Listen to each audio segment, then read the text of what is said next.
Now, most effects that you apply will require you to animate them. If you want to follow along, open up Effects AEP and you can follow me. If I select this background layer here and preview that, you'll notice that the video of the dancing girl obviously is animated, and the bubbles are created by an effect which animates itself. The bubbles effect will go through a procedural animation without you having to set keyframes. But most effects require you to set keyframes.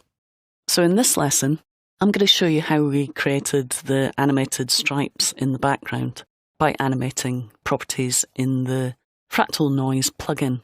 Now, if you want to follow along, open up O2 Animating Properties Composition from the project panel, and then select the background layer and hit E on the keyboard and double-click Fractal Noise to open it up.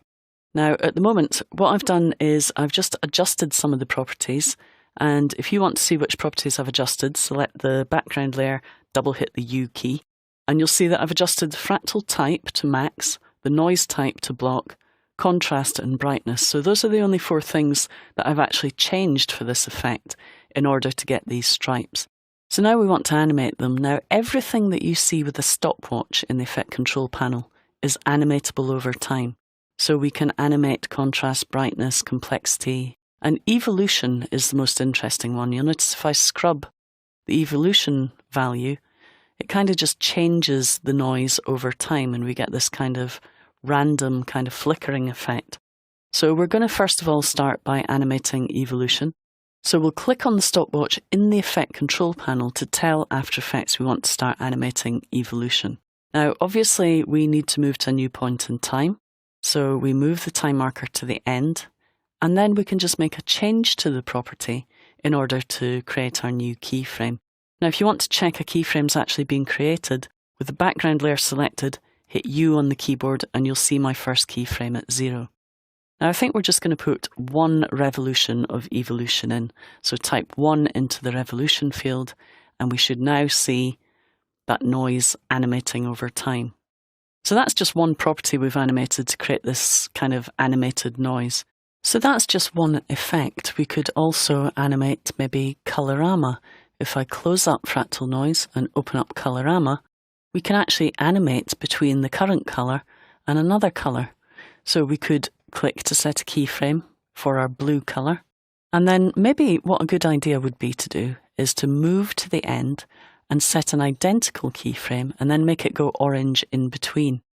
Now you'll notice if I click on the stopwatch again up here, that's just going to remove my keyframes. Let's just watch that again. I'm just going to undo that, hit U on the keyboard to see the keyframes. There's the keyframe I created at the beginning. I move to the end. If I click on the stopwatch, basically the clicking of the stopwatch is just actually removing or adding animation, same as how it happens down in the timeline. If we want to add a new keyframe, to lock it at this time, we actually click on the Add or Remove Keyframe at Current Time button, which is this one. So we have it blue or Caribbean at either side, and we'll move to the middle and we're just going to change the menu to choose our fire preset. And you'll see what happens now, if we play it, is it goes from blue to orange and back to blue. So we get this kind of looping colour effect. Now, I'm not really convinced that that works very well, so I can always remove it if I want to, but you get the idea of how you can animate multiple properties of multiple effects using the same kind of keyframing as you use for regular layers.